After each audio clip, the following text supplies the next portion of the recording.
स्नेहा ने बोलने से पहले एक गहरी सांस ली, पर उसकी आंखों में कोई हिचकिचाहट नहीं थी।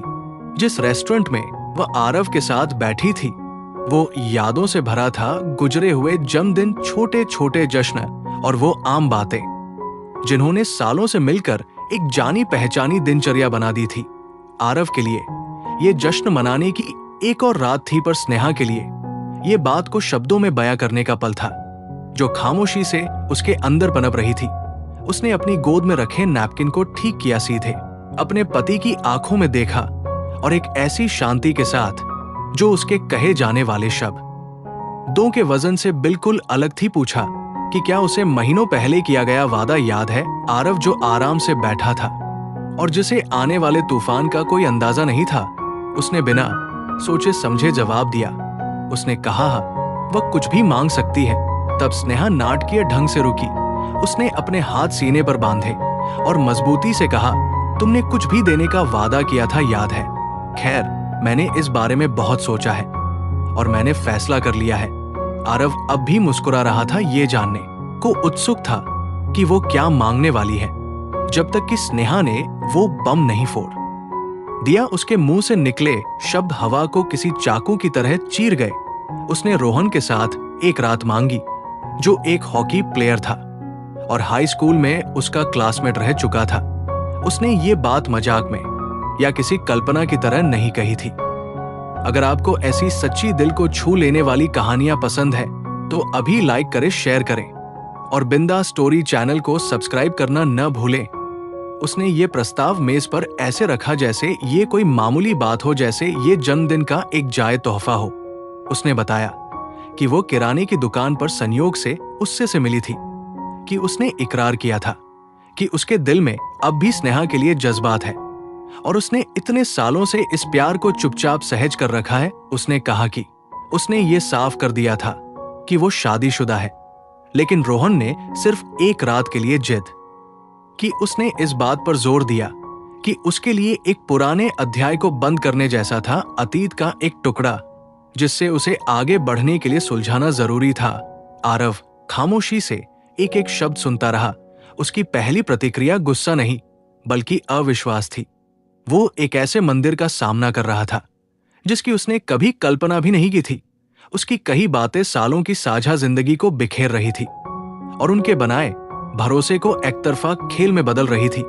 ये कोई राज नहीं था जो गलती से सामने आ गया हो। ये आमने सामने बैठकर शांति से की गई एक मांग थी, जैसे इस पर मोलभाव किया जा सकता हो। उसे एहसास हुआ कि स्नेहा की नजर में उनकी शादी इतनी मजबूत थी कि वो कुछ भी झेल सकती थी, यहां तक कि इस हद तक कि एक सनक भी वो आगे समझाती रही कि इससे उनके रिश्ते को कोई खतरा नहीं होगा, कि आरव एक सुरक्षित, भरोसेमंद और सुलझा हुआ आदमी है और इसीलिए उसे यकीन था कि वो समझेगा।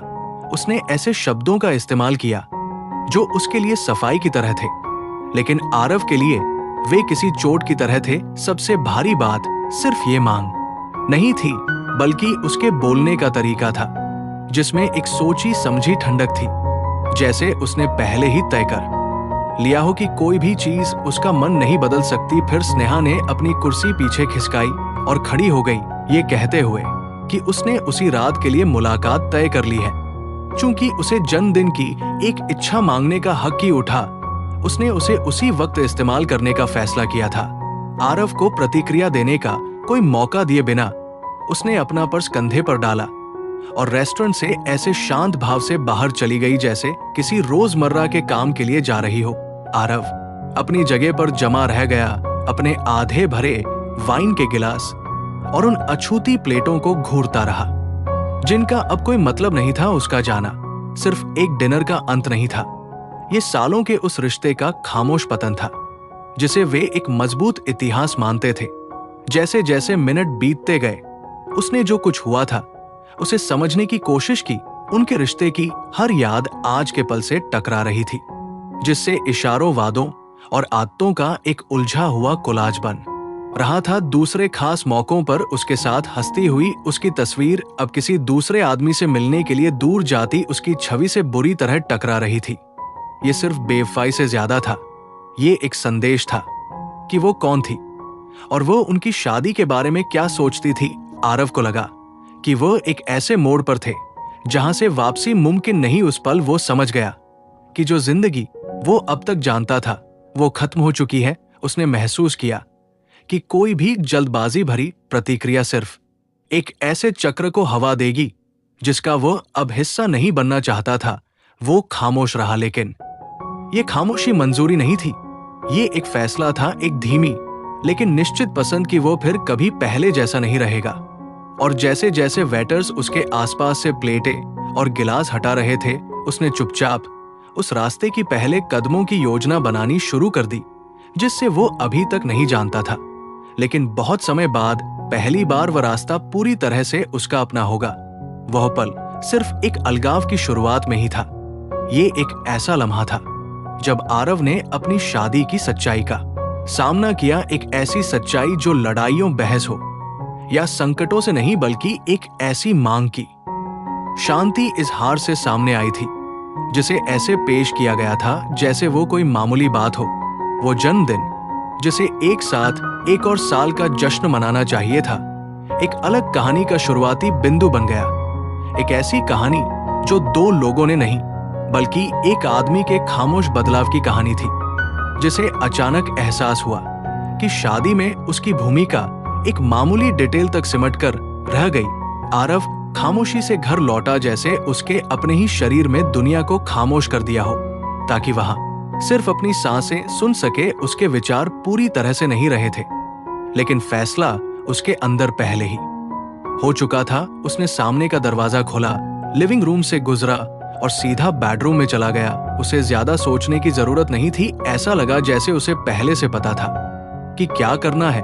उसने अलमारी से एक झाड़ी आकार का सूटकेस निकाला, वही जो सालों पहले काम की यात्राओं के लिए इस्तेमाल करता था, और सिर्फ जरूरी सामान पैक करना शुरू कर दिया।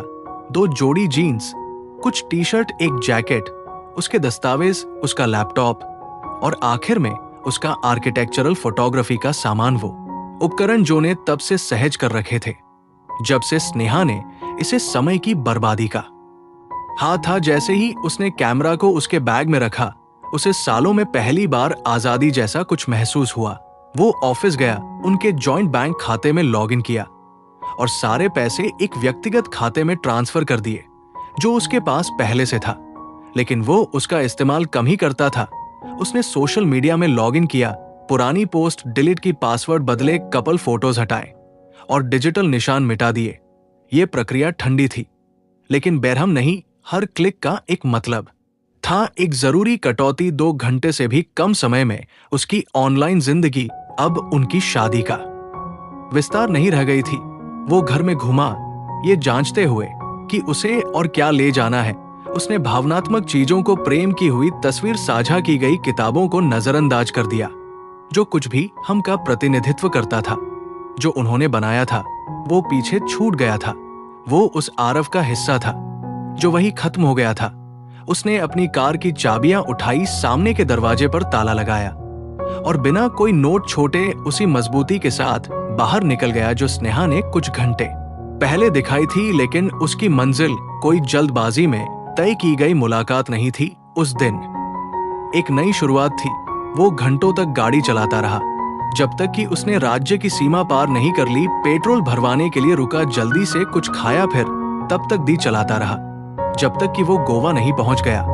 ये एक ऐसा शहर था जो उसे हमेशा अपनी ओर खींचता था, खासकर तब से जब उसे महीनों पहले वाहन नौकरी का प्रस्ताव मिला था, जिसे उसने सिर्फ उस स्थिरता को बनाए रखने के लिए ठुकरा दिया था जिसे स्नेहा बहुत महत्व देती थी। अब वही प्रस्ताव एक ऐसी जिंदगी से बाहर निकलने का सही रास्ता था जिसे ठीक करने की कोशिश करने का कोई मतलब नहीं रह गया था। उसने उस फोटोग्राफी स्टूडियो के इंचार्ज से संपर्क किया जहां उसे पद की पेशकश की गई थी और छोटी सी कोशिश के बाद पुष्टि की कि जगह अभी भी खाली है। अगले दिन तक उसके पास रहने के लिए एक जगह और एक छोटी अवधि की आपातकालीन योजना थी। इस बीच स्नेहा सुबह सुबह घर पहुंची। दरवाजे पर अपने जूते उतारे, तारकिशोर न हो। उसने 2 बार आरव का नाम पुकारा, कोई जवाब नहीं। खामोशी अजीब लग रही थी। वो बेडरूम में गई और देखा कि बिस्तर ठीक वैसा ही बना हुआ था जैसा उन्होंने छोड़ा था, उसने अलमारी खोली और देखा कि कुछ कप दैर्ध्य गायब है। उसने बाथरूम आप इसकी जांच की और आखिरकार उसे एहसास हुआ कि कुछ सच में गद्दे हैं। उसने अपना फोन उठाया और एक छोटा संदेश भेजा, मैं घर आ गई हूं, तुम कहाँ हो? उसने कुछ मिनट इंतजार किया, कुछ नहीं। उसने फोन करने की कोशिश की, सीधा वॉइस मेल पर चला गया। उसने एक और संदेश, आरव प्लीज जवाब दो। दिल की धड़कन तेज हो रही थी और घबराहट पर आ रही थी। उसने एक बार फिर लिखा, देखो मुझे पता है कल रात अजीब थी, लेकिन तुम्हें मेरी बात सुननी होगी। हाँ, मैं रोहन से मिलने गई थी, लेकिन हमने सिर्फ डिनर किया, हमने बात की, कुछ नहीं हुआ। मैं कसम खाती हूं, मुझे लगा तुम कुछ भी मांग सकती हो, मैं ये भी शामिल था।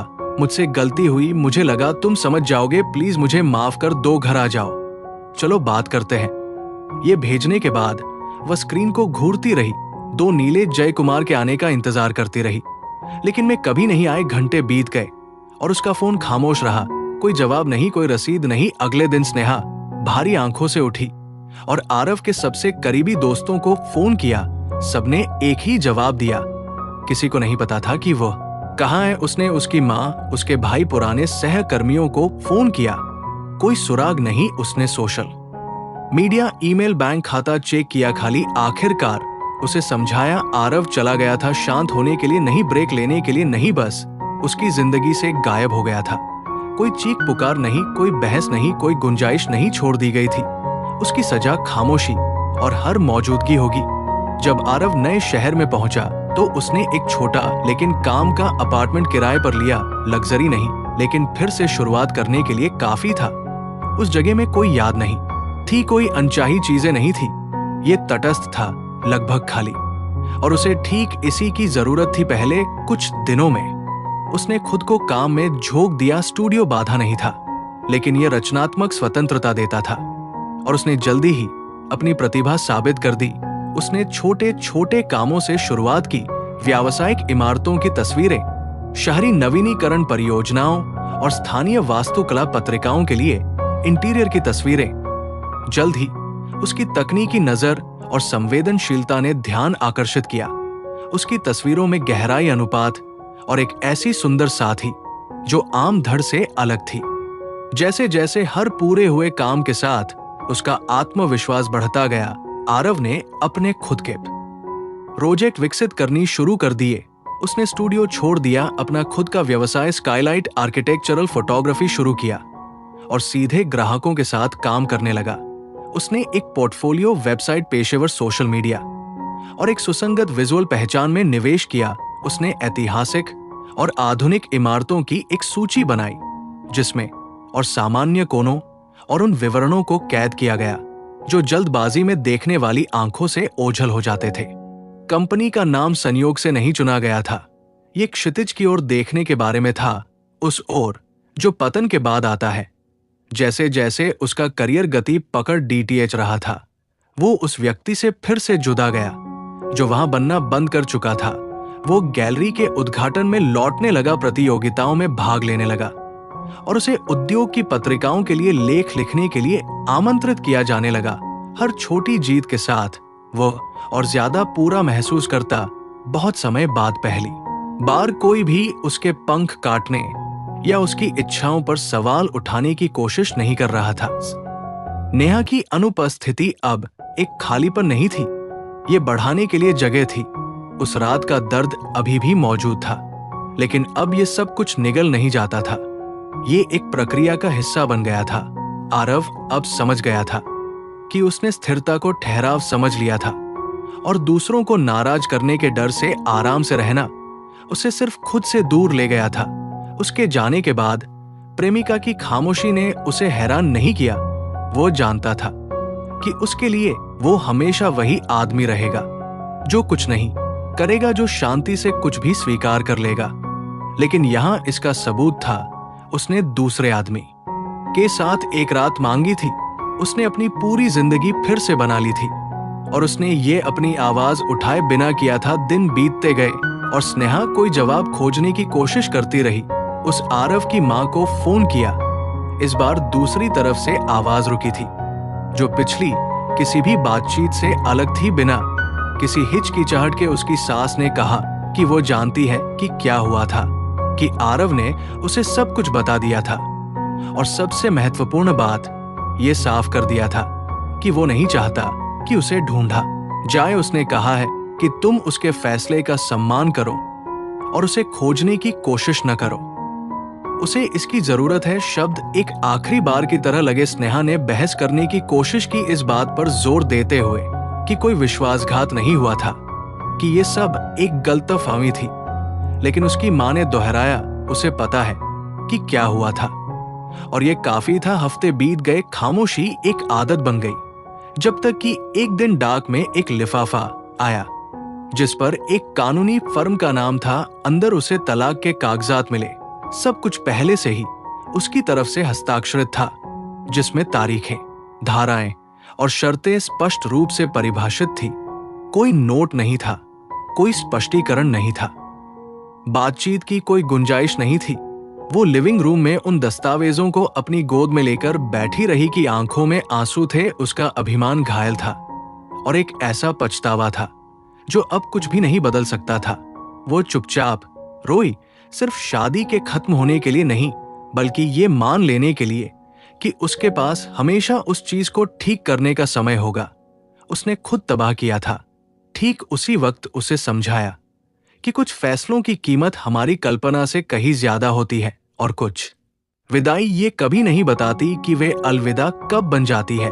रेस्टोरेंट की उस रात को 3 साल बीत चुके थे, लेकिन याद अब भी स्नेहा के पास आती थी। उसने आगे बढ़ने की कोशिश की, कुछ लोगों के साथ दिखावा किया कि सब ठीक है, और दूसरों को यह बताने से बची कि वास्तव में क्या हुआ था। उसने पूरी कहानी कभी किसी को नहीं बताई। वो किसके साथ है इस पर निर्भर करता था कि वो क्या कहती है, लेकिन अंदर ही अंदर एक खालीपन था जिसे कुछ भी नहीं भर सकता था। उसने फिर कभी आरव के बारे में नहीं सुना, जब तक कि एक शुक्रवार की सुबह एक दोस्त ने फोन करके बताया कि उसने एक आर्किटेक्चर वेबसाइट के लेख में उसका नाम देखा है, आरव मूर्स। काइलाइट आर्किटेक्चरल फोटोग्राफी के संस्थापक गोवा में एक अंतर्राष्ट्रीय सम्मेलन में मुख्य वक्ता थे। तस्वीर में एक शांत आदमी था जिसकी अच्छी तरह से सजी दाढ़ी थी, एक संयमित मुस्कान थी और आंखें ऐसी लग रही थी जैसे उन्होंने अपना उद्देश्य फिर से खोज लिया हो। बीकानेर खामोशी से लेख पढ़ा। उसकी छाती में एक जकड़ ही, जैसे उसे किसी ऐसे व्यक्ति का संदेश मिला हो जो मर चुका हो और एक तरह से मोहम्मद ही चुका था। उसने सम्मेलन का टिकट खरीदा, बहुत जल्दी पहुंची, बीच की पंक्तियों में बैठ गई और अपने हाथों से खेलना बंद नहीं कर सकी। जब आरव मंच पर आया तो उसका शरीर जम गया। वो अलग दिख रहा था, उसकी आवाज वही थी, लेकिन उसकी उपस्थिति बदल गई थी। उसमें एक ताकत थी जो पहले नहीं थी। अपने भाषण में उसने अपने पेशेवर सा पर असफलताओं और नई शुरुआत के बारे में बात की। उसने बताया कि कैसे उसने अपनी हर ठोस चीज खो देने के बाद फोटोग्राफी के लिए अपने प्यार को फिर से खोजा, बिना किसी का नाम लिए। उसने कहा कि उसे किसी ऐसे व्यक्ति ने धोखा दिया था जिसे वह जानता था, और इस टूटन ने उसे उसकी जिंदगी के सबसे अच्छे दौर में धकेल दिया। उसने पुनर्निर्माण पहचान और इस बारे में बात की कि कैसे दर्द अगर सही तरीके से इस्तेमाल किया जाए तो किसी व्यक्ति की सबसे बड़ी ही ताकत बन सकता है। दर्शकों ने खड़े होकर उनका अभिवादन किया। स्नेहा बैठी रही, उसका गला सूखा हुआ था, चेहरा पीला पड़ गया था। एक ऐसे आदमी का सामना कर रही थी जो अब उसकी कहानी का हिस्सा नहीं था। जब भाषण खत्म हुआ, वो धीरे धीरे लॉबी की ओर बढ़ी। बहुत से बात करना चाहती थी, कुछ कहना चाहती थी, हालांकि उसे यकीन नहीं था कि क्या, लेकिन इससे पहले कि वो उसके पास पहुंच पाती, उसने आरव को कमरे की दूसरी तरफ से आते देखा। वो मुस्कुरा रहा था, 2 इवेंट आयोजकों के साथ बातचीत कर रहा था। उसके बगल में हल्के रंग की पोशाक में एक महिला खड़ी दी थी जिसकी आंखों में एक गर्मजोशी थी। वो अनिका थी। उसने अपने सहकर्मियों से उसका परिचय अपनी मंगेतर के रूप में कराया और बताया कि वो कई परियोजनाओं में उसकी पार्टनर भी थी। उन्होंने एक दूसरे को ऐसे देखा जैसे लोग कोई अच्छा राज साझा कर रहे हो। स्नेहा रुक गई, वाही खड़ी रही, गतिहीन। ये सब देखती रही। जब आरव की नजरें उससे मिली तो उसने हल्का सा सिर हिलाया और एक विनम्र मुस्कान दी, एक ऐसा इशारा जो नमस्ते या मुझे तुम्हारी याद आई नहीं कह रहा था। ये औपचारिक था, जैसे कि वो एक दूर की परिचित हो जिसे वो मुश्किल से याद करता हो। फिर वो मुद्दा और गया और अपनी बातचीत में वापस लौट गया। अनिका के साथ दूसरी दिशा में चला गया, जैसे कि उसका उस महिला से कभी कोई संबंध ही न रहा हो जो उसे कमरे की दूसरी ओर से देख रही थी। उस पल स्नेहा समझ गई कि जिस आदमी को उसने एक वाक्य से तबाह कर दिया था वो कभी वापस नहीं आएगा, कि आरव जो शांत, संवेदनशील और शांति बनाए रखने के लिए चोट को निगलने को तैयार था, उस जन्मदिन की रात को पैन हो गया था। जो बचा था वो एक आजाद, संतुष्ट और दूर का आदमी था। और वो जो ये मानती थी कि वो नुकसान को नियंत्रित कर सकती है, अब बाहर से उस जिंदगी को देख रही थी जो उसकी हो सकती थी। कोई स्कैंडल के जरिए बदला नहीं लिया गया, कोई नाटकीय टकराव नहीं हुआ। आरव का सबसे बड़े दाहा जवाब था गायब हो जाना, आगे बढ़ाना, खुद को फिर से बनाना। और यहाँ सबके सामने खुद के एक नए संस्करण के रूप में उपस्थित होना, पूरा खुश और पहुंच से बाहर। वही वृद्ध के बीच में स्नेहा ने अपनी सबसे कठोर सजा का सामना किया, ये महसूस करते हुए कि कुछ विकल्प अपरिवर्तनीय होते हैं और कुछ दरवाजे एक बार बंद हो जाने के बाद फिर कभी नहीं खुलते। सम्मेलन के महीनों बाद सोशल मीडिया स्क्रॉल करते समय स्नेहा को एक ऐसी खबर मिली जो हर स्पोर्ट्स आउटलेट और गॉसिप साइट पर फैल रही थी। रोहन ब्लैक, प्रसिद्ध हॉकी खिलाड़ी, भी कई महिलाओं के साथ अनुचित व्यवहार से जुड़े एक सामूहिक आरोप में बेनकाब हो गया था। यह स्कैंडल तब शुरू हुआ जब टीम के एक पूर्व कर्मचारी ने खुलासा किया कि रोहन जानबूझकर अपनी प्रसिद्धि और प्रभाव का इस्तेमाल प्रतिबद्ध रिश्तों में महिलाओं को निशाना बनाने के लिए करता था, जिससे विवाहेतर संबंधों के प्रति उसकी सड़क को बढ़ावा मिलाता था। आरोपों ने तब और जोर पकड़ा जब और भी महिलाएं इसी तरह की कहानियों के साथ सामने आई, जिनमें लगातार एडवांटेज, अपमानजनक संदेश और झूठे बहाने के तहत आयोजित मुलाकातें शामिल थी। ये मामला अंतर्राष्ट्रीय हो गया, जिसमें अलग अलग राज्यों और यहाँ तक कि दूसरे देशों से भी गवाहियां आई। इसका नतीजा तत्काल था, रोहन को टीम से निलंबित कर दिया गया और कुछ दिनों बाद आधिकारिक तौर पर संगठन से निकाल दिया गया। प्रायोजकों ने संबंध तोड़ दिया लिए, ब्रांडों ने उसे विज्ञापन अभियानों से हटा दिया और करोड़ रुपए के अनुबंध रद्द कर दिए गए। अछूत लगने वाला करियर कुछ ही दिनों में ढह गया। पुराने वीडियो फिर से सामने आए, जिनमें पिछले साक्षात्कारों की अनुचित टिप्पणियां, ऐसे व्यवहार सामने आए जिन्हें कभी नजरअंदाज कर दिया गया था, लेकिन अब एक नई रोशनी में देखा जा रहा था। वही बेटा जो कभी कोर्ट पर उसके लिए जयकार करती थी, अब न्याय की मांग कर रही थी।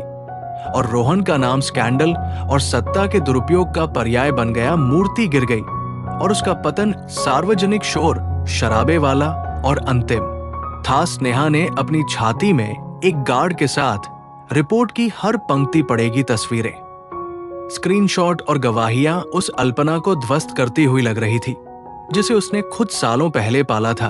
अपनी रसोई की मेज पर हाथ में फोन लिए बैठी उसे शर्म, अपराध बोध और अविश्वास का मिला जुला एहसास हुआ। वह खामोशी से स्क्रीन को घूरती रही और पहली बार उसने जोर से सवाल पूछ ही लिया जिसे वो सालों से दबा रही थी। मैंने अपनी जिंदगी के साथ क्या किया? अब वापस लौटना बहुत देर हो चुकी थी और जो कुछ बचा था वो इस ज्ञान के साथ जीना था कि स्थिरता को एक आवेग के लिए बेचकर उसने सब कुछ खो दिया था। अगर आपको ये कहानी दिल को छू गई हो तो लाइक, शेयर और सब्सक्राइब करें बिंदास स्टोरी।